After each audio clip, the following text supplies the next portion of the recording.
Hello my dear student. आज हम लोग हाई स्कूल का द्विघात समीकरण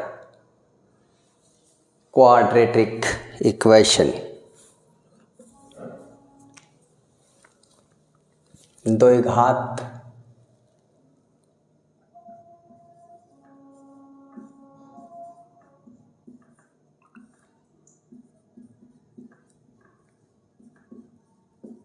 समीकरण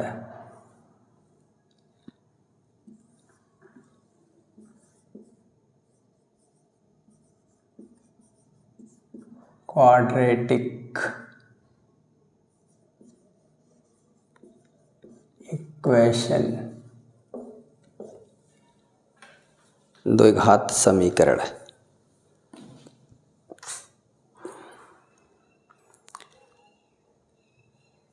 द्विघात समीकरण तो एक शब्द इसमें है, द्विघात है, फिर समीकरण है। तो सबसे पहले एक शब्द है समीकरण,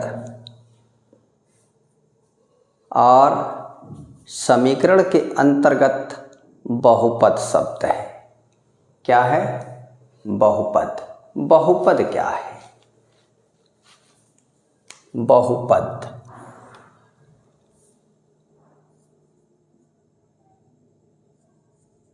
बहुपद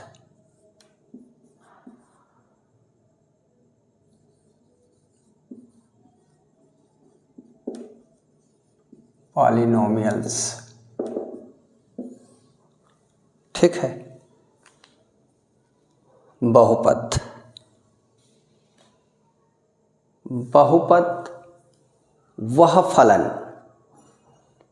जिसमें एक ही चर राशि हो, वह फलन जिसमें एक ही चर राशि हो और चर राशि का घात केवल धन पूर्णांक, ऋणात्मक, भिन्नात्मक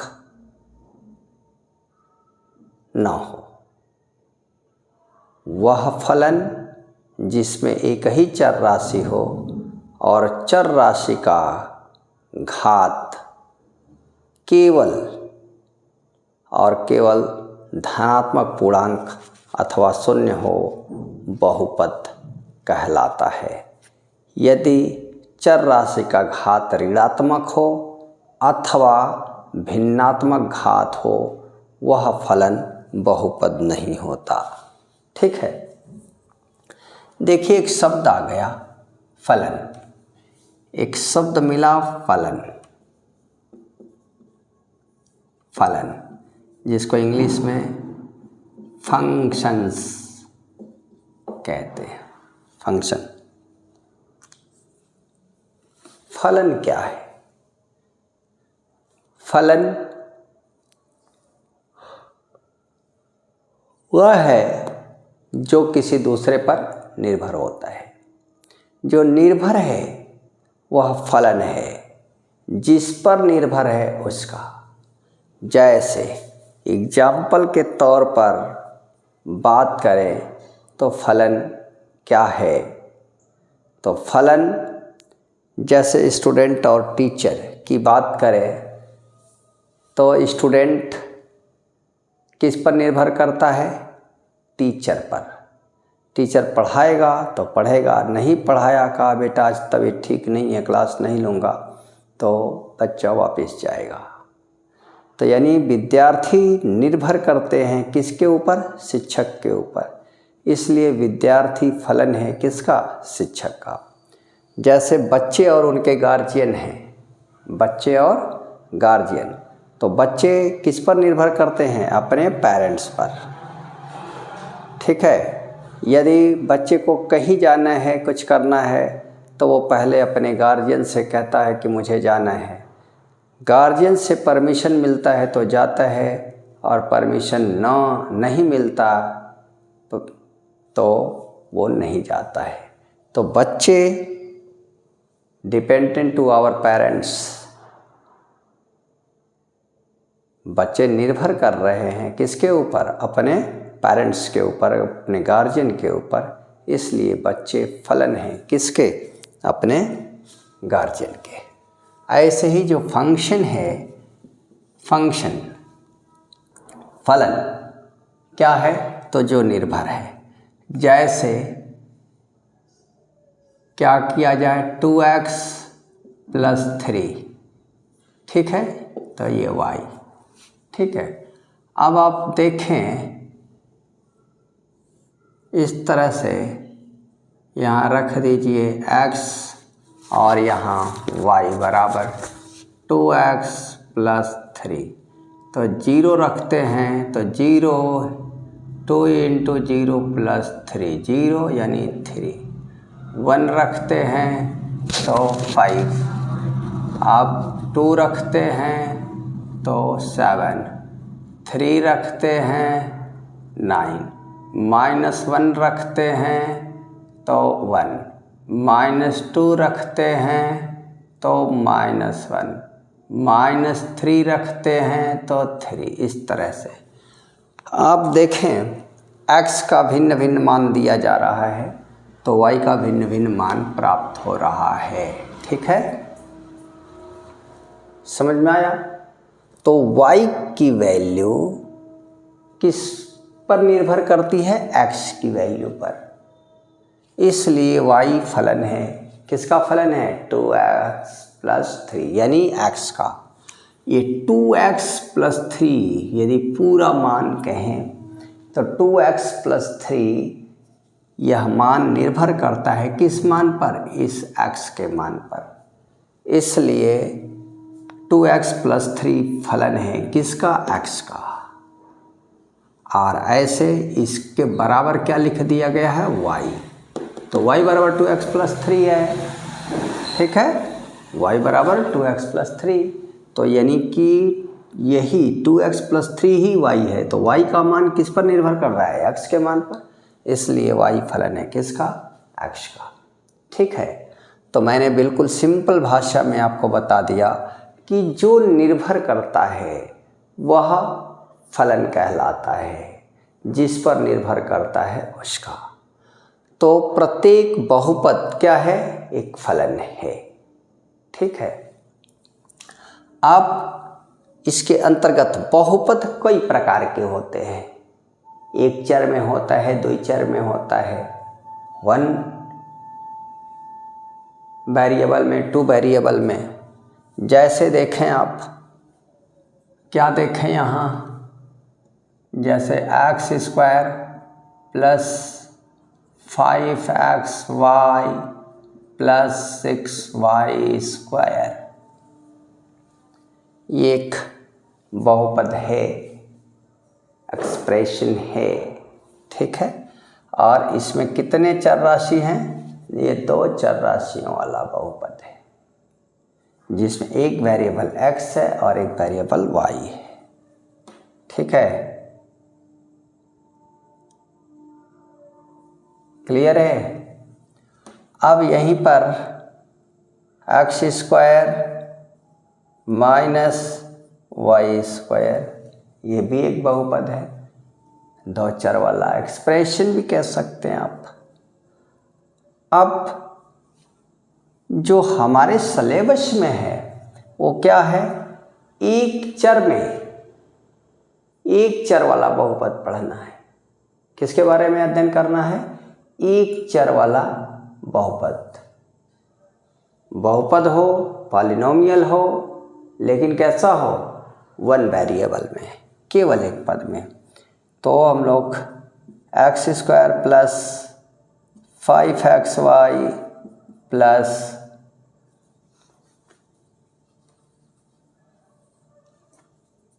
6, ठीक है। ये जो आप देख रहे हैं x² + 5x + 6, इसमें केवल एक वेरिएबल है, क्या? x। तो हम लोग को ये नहीं पढ़ना है, ना ये 2 चर में नहीं, सिंगल चर में पढ़ना है बहुपद। इसलिए इसकी परिभाषा होगी, बहुपद जो हमें पढ़ना है, जो स्टैंडर्ड है आपका, जिसको पढ़ना है तो वह फलन जिसमें एक ही चर राशि हो और चर राशि का घात केवल धन पूर्णांक हो, वह फलन जिसमें एक ही चर राशि हो और चर राशि का घात केवल और केवल धन पूर्णांक हो, बहुपद कहलाता है। ऋणात्मक घात अथवा भिन्नात्मक घात किसी भी एक पद में आ जाए वह बहुपद नहीं होगा। ठीक है, तो देखिए अब हम इसको सफा कर देते हैं बेटे, इससे हमारा मतलब नहीं है। समझाने के लिए x square plus 5x plus 6, ठीक है, ये एक बहुपद है। जैसे 2x माइनस 5, यह भी एक बहुपद है। X cube plus 2x square minus 3x plus 6, यह भी एक बहुपद है। ठीक है, तो ये क्या है? बहुपद है। यह भी क्या है? बहुपद है। ठीक है, यह भी क्या है? बहुपद है। ठीक है, क्लियर। और जैसे ए आ जाए x square plus 5 root x minus 7, यहाँ देखो ये रूट में हो गया। यदि इसे आप हटाओगे तो एक्स स्क्वायर प्लस 5x का पावर हाफ माइनस 7। यदि किसी बहुपद के एक भी पद में चर राशि का घात भिन्नात्मक या ऋणात्मक आ जाए तो वह बहुपद नहीं होगा, बहुपद नहीं है। ठीक है, जैसे x cube plus 5x power minus 2 plus 3x plus 8। अब देखिए इसमें एक पद है जिसमें चर राशि का घात क्या है? ऋणात्मक है। यह भी बहुपद नहीं है, नहीं है। ठीक है, क्लियर है। तो बहुपद की परिभाषा कई बार बोला, फिर एक बार सुन लीजिए। वह फलन जिसमें एक ही चर राशि हो और चर राशि का घात केवल धन पूर्णांक हो, कामा बहुपद कहलाता है। ऋणात्मक अथवा भिन्नात्मक घात किसी भी एक पद में चर राशि का, किसी एक पद में चर राशि का घात ऋणात्मक अथवा भिन्नात्मक हो जाए वह बहुपद नहीं होगा। ठीक है, सामने आपके एग्जाम्पल दिया गया है। तो बहुपद हो गया। अब बहुपद का व्यापक रूप हम लोगों को जो पढ़ना है द्विघातीय त्रिपदी बहुपद के बारे में। अब बहुपद में कक्षा 9 में आप पढ़े होंगे बहुपद का जोड़ना, घटाना, बहुपद को px, qx, gx आदि से प्रदर्शित करते हैं।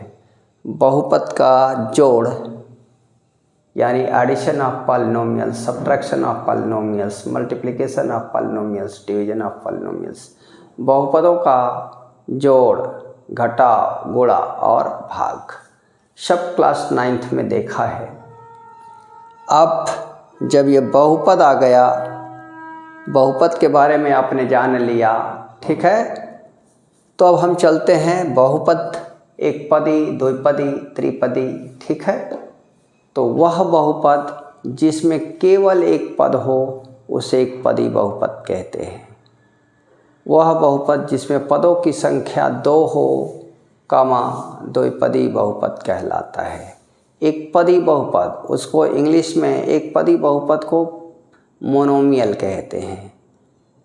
द्विपदी बहुपद वह बहुपद जिसमें पदों की संख्या 2 हो, द्विपदी बहुपद कहलाता है। द्विपदी को बाइनोमियल कहते हैं इंग्लिश में। त्रिपदी बहुपद वह बहुपद जिसमें पदों की संख्या 3 हो, त्रिपदी बहुपद कहलाता है। त्रिपदी को ट्राइनोमियल कहते हैं, एक्सेट्रा, इस तरह से चलता रहता है। पदों की संख्या, नंबर ऑफ टर्म्स जितने होते हैं, a polynomial have only 1 terms is called monomial. ठीक है, तो वह बहुपद जिसमें पदों की संख्या केवल और केवल 1 हो, एक पदी बहुपद जिसमें पदों की संख्या 2 हो जाए, द्विपदी बहुपद जिसमें पदों की संख्या 3 हो जाए, त्रिपदी बहुपद जिसमें पदों की संख्या 4 हो जाए, उसे चतुर्थपदी बहुपद। इसी तरह से आगे चलता रहता है बेटा। ठीक है, तो बहुपद क्लियर हो गया होगा, एक पदी, द्विपदी, त्रिपदी। अब यहाँ पर जो हमें बात करनी है, द्विघातीय त्रिपदी बहुपद। वह बहुपद जिसमें एक ही चर राशि हो और चर राशि का सबसे बड़ा घात 2 हो तथा पदों की संख्या 3 हो। द्विघातीय त्रिपदी बहुपद। द्विघातीय त्रिपदी बहुपद। द्विघातीय त्रिपदी बहुपद, द्विघाती त्रिपदी बहुपद। ठीक है, तो द्विघाती त्रिपदी, द्विघाती क्या है? वह बहुपद जिसमें चर राशि का सबसे बड़ा घात 2 हो और पदों की संख्या 3 हो, उसे द्विघातीय त्रिपदी बहुपद कहते हैं। थोड़ा सा एक काम और सुन लीजिए एक बात। ठीक है, तो वो है बहुपद का घात। ठीक है, बहुपद का घात। बहुपद का घात क्या है? तो दिए गए बहुपद में चर राशि के सबसे बड़े घात को बहुपद का घात कहते हैं। दिए गए बहुपद में चर राशि के सबसे बड़े घात को बहुपद का घात कहते हैं। अब बहुपद का मानक रूप होता है जिसको स्टैंडर्ड फॉर्म कहते हैं, मानक रूप। तो दिए गए बहुपद को चर राशि के घातों को आरोही अथवा अवरोही क्रम में, असेंडिंग ऑर्डर और डिसेंडिंग ऑर्डर में सजाने को बहुपद का मानक रूप कहते हैं, standard form of the polynomials. बहुपद का मानक रूप। ठीक है, दिए, फिर से सुन लीजिए, बहुपद का मानक रूप क्या है? दिए गए बहुपद में चर राशि के,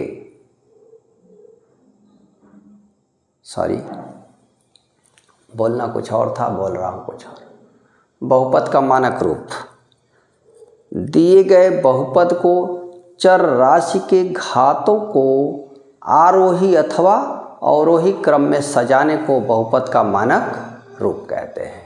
ठीक है, फिर बहुपद का घात हो गया, तो दिए गए बहुपद में चर राशि के सबसे बड़े घात को बहुपद का घात कहते हैं। क्लियर हो गया?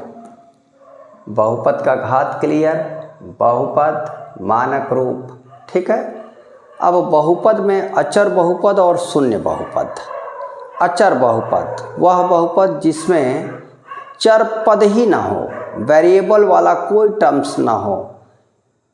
ठीक है, वह बहुपद जिसमें चर राशि वाला, वेरिएबल वाला कोई पद ना हो, अचर बहुपद कहलाता है। और अचर बहुपद का घात शून्य होता है। ठीक है, अचर बहुपद। अचर बहुपद, कांस्टेंट पॉलिनोमियल, जैसे 5 क्या है भाई, अचर बहुपद है, ठीक है, अचर बहुपद। क्लियर है? वह बहुपद जिसमें वह बहुपद जिसमें चर पद ही ना हो, केवल अचर पद हो, उसे अचर बहुपद कहा जाता है, ठीक है। और अचर बहुपद का घात 0 होता है। क्लियर? अचर बहुपद का घात 0 होता है। अब आए, देखिए हम लोगों को पढ़ना क्या है, द्विघाती त्रिपदी बहुपद, ठीक है। तो द्विघातीय त्रिपदी बहुपद क्या पढ़ना है भाई, द्विघातीय त्रिपदी बहुपद। तो द्विघाती त्रिपदी बहुपद वह बहुपद जिसमें एक ही चर राशि हो और चर राशि का सबसे बड़ा घात 2 हो का और पदों की संख्या 3 हो, द्विघाती त्रिपदी बहुपद कहलाता है। फिर से सुनिए, द्विघातीय त्रिपदी बहुपद वह बहुपद जिसमें एक ही चर राशि हो और चर राशि का सबसे बड़ा घात 2 हो तथा पदों की संख्या 3 हो, द्विघाती त्रिपदी बहुपद कहलाता है, ठीक है। क्या कहलाता है? द्विघाती त्रिपदी बहुपद कहलाता है, ठीक है। क्लियर है भाई? द्विघाती त्रिपदी बहुपद। अब देखिए द्विघात समीकरण, द्विघाती त्रिपदी बहुपद का मानक रूप, वह बहुपद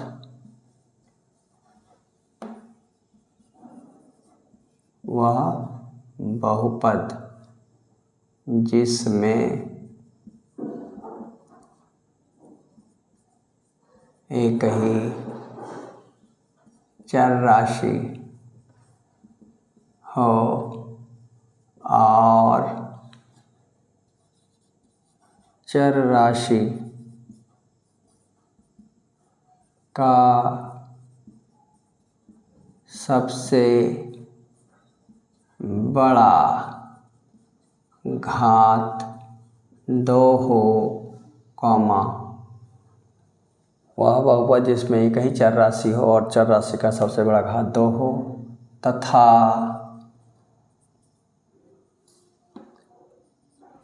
पदों की संख्या 3 हो, द्विघातीय त्रिपदी बहुपद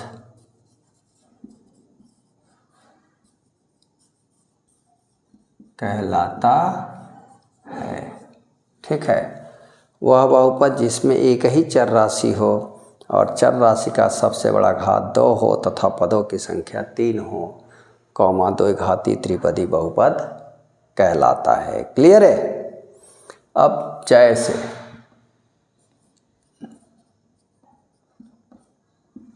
द्विघाती त्रिपदी बहुपद का मानक रूप ax² + bx + c,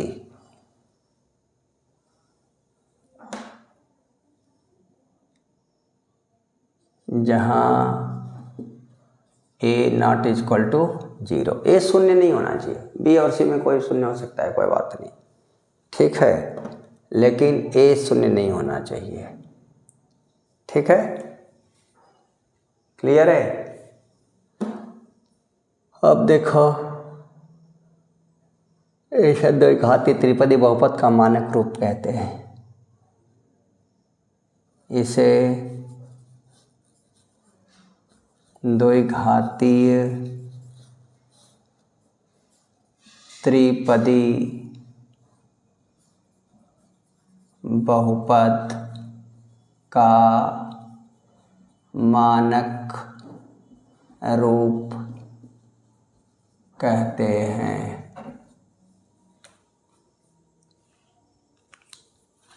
क्लियर है? इसे द्विघाती त्रिपदी बहुपद का मानक रूप। क्लियर है? अब देखिए इसमें एक शब्द है समीकरण। क्या है? समीकरण। तो सुन लीजिए समीकरण किसे कहते हैं। समीकरण भी परिभाषा। समीकरण,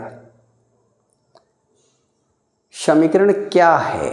समीकरण तो आप लोग खूब लगाए होंगे, पढ़े भी होंगे, ठीक है, सीखे होंगे, लेकिन समीकरण कहते किसे हैं? समीकरण है क्या? दिए गए कथनों को समानता सूचक द्वारा व्यक्त करने को समीकरण कहते हैं। हम आशा करते हैं कि सारे बच्चे पढ़े लिखे होंगे। समीकरण ये कक्षा 7 से पढ़ाया जा रहा होगा, ठीक है। सवाल आप 7th में भी लगाए होंगे, किए होंगे, 8th में भी, 9th में भी समीकरण शब्द से परिचित समीकरण, और 10th में है। तो नाम है चैप्टर का द्विघात समीकरण। तो देखिए अभी हम पहले इधर उधर व्याख्या ही कर रहे हैं, आपको समझा रहे हैं, ठीक है। तो अब इसमें एक समीकरण शब्द आ गया है। तो शब्द समीकरण क्या है? समीकरण किसे कहते हैं? केवल समीकरण की परिभाषा, ठीक है। तो सुनिए मेरे से समीकरण की परिभाषा। Definition of equation, definition of equation, समीकरण की परिभाषा। तो समीकरण किसे कहते हैं? तो दिए गए कथन को समानता सूचक द्वारा प्रदर्शित करने को समीकरण कहते हैं। कोई स्टेटमेंट है, कोई कथन है, ठीक है, उस कथन को साइन ऑफ इक्वलिटी, समानता, बराबर का चिन्ह के द्वारा उसके मैथमेटिकल फॉर्म में जो लिखते हैं उसी को क्या कहते हैं? समीकरण। जो भाषा में दिया गया है। जैसे एक एग्जाम्पल लेता हूँ। क्या एग्जाम्पल लेता हूँ?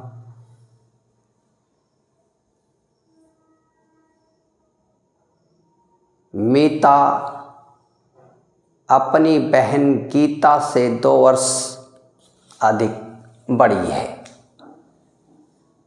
मीता अपनी बहन गीता से 2 वर्ष बड़ी है।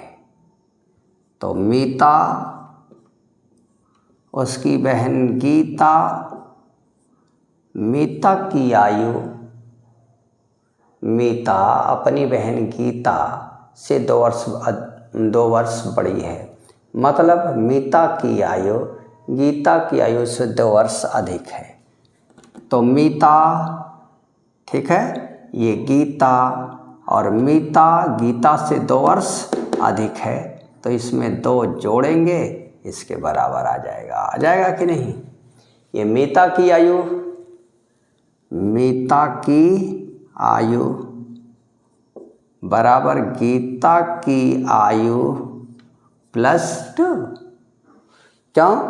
कि मीता की आयु गीता की आयु से 2 वर्ष अधिक है। तो मीता गीता से 2 वर्ष अधिक है, तो गीता में 2 जोड़ देंगे। तो अब ये 2 वर्ष अधिक है, इसमें 2 जोड़ दिया, तो गीता प्लस 2 क्या हो जाएगा? मीता के बराबर हो जाएगा। यहाँ साइन ऑफ इक्वलिटी लग गया। देखिए जब यही चिन्ह लग जाता है तो इक्वेशन बन जाता है। तो इसी को मैंने अपनी भाषा में बताया।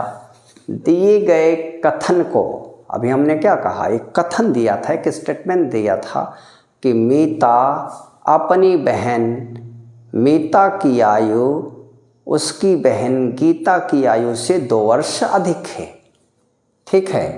तो मीता की आयु गीता की आयु प्लस 2, मीता की आयु गीता की आयु से 2 वर्ष अधिक है, तो गीता की आयु में 2 वर्ष जोड़ देंगे तो मीता की आयु के बराबर हो जाएगा। बस इसको ऐसे भी कर सकते हैं। मीता की आयु, मीता की आयु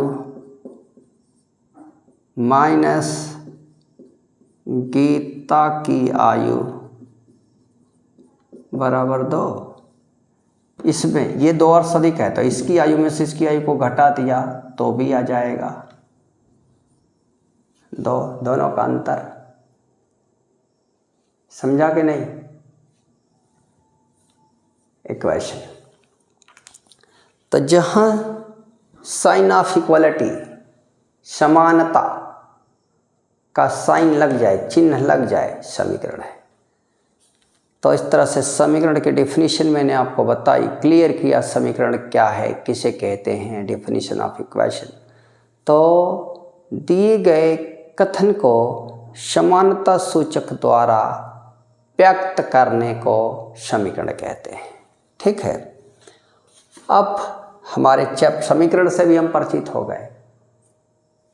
मैं बार बार यही समझाता रहता हूँ बेटा कि जब आपको गणित में प्रयोग होने वाले जिस टॉपिक को पढ़ रहे हैं उस टॉपिक के अंदर जो भी शब्द प्रयोग हो रहे हैं उन शब्दों का अर्थ स्पष्ट है और कॉन्सेप्ट पूरा क्लियर है, गजब का आएगा। मैथ गजब आसान है, वेरी इजी।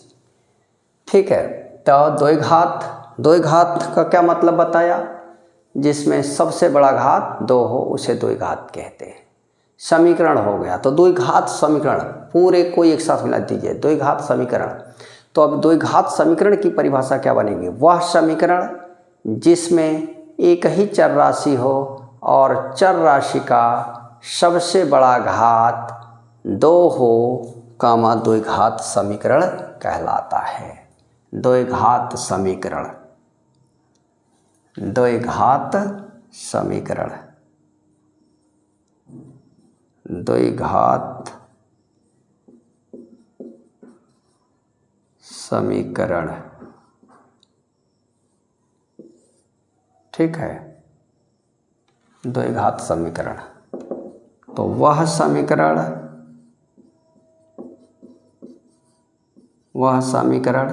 जिसमें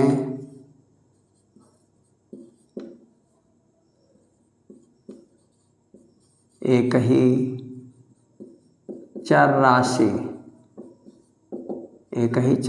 हो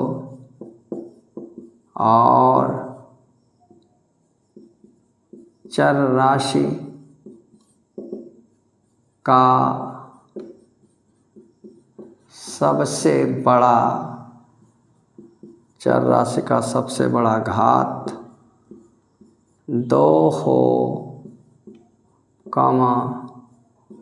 द्विघात समीकरण कहलाता है। क्लियर? वह समीकरण जिसमें एक ही चर राशि हो और चर राशि का सबसे बड़ा घात 2 हो, द्विघात समीकरण कहलाता है। ठीक है, क्लियर हो गया? वह समीकरण जिसमें एक ही चर राशि हो और चर राशि का सबसे बड़ा घात 2 हो, द्विघात समीकरण कहलाता है। ठीक है, तो देखिए जो द्विघाती त्रिपदी बहुपद है, जैसे द्विघात समीकरण का मानक रूप, ठीक है, ax square plus bx plus c बराबर 0। ये है द्विघात समीकरण, एक ही चर राशि है जहाँ a not equal to 0, a b c वास्तविक संख्याएं हैं तथा a, b और c वास्तविक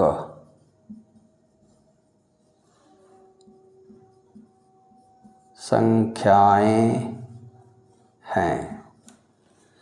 देखो यहाँ पहले लिख दिया गया क्वेश्चन में, जहाँ where a not equal to 0, यानी a शून्य नहीं होना चाहिए। यदि a की वैल्यू शून्य हो गई तो ये वाला टर्म सी खत्म हो जाएगा, फिर ये द्विघात समीकरण नहीं होगा। द्विघात समीकरण होने के लिए चर राशि का सबसे बड़ा घात 2 होना चाहिए। वेरिएबल का पावर मैक्सिमम क्या होना चाहिए? 2। इसलिए यहाँ a नॉट इक्वल टू 0।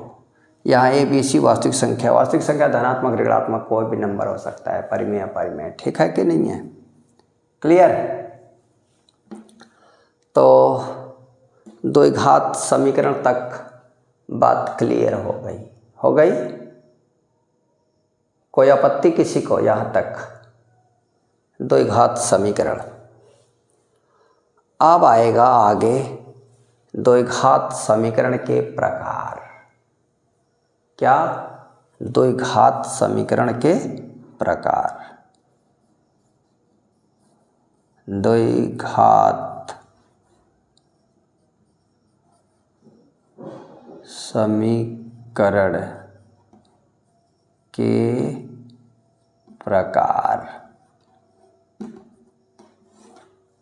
अब देखिए, जैसे समीकरण आ गया सब, तो आप पीछे से पढ़ते आ रहे हो कक्षा 7 से 8 से 9 से। समीकरण क्या है?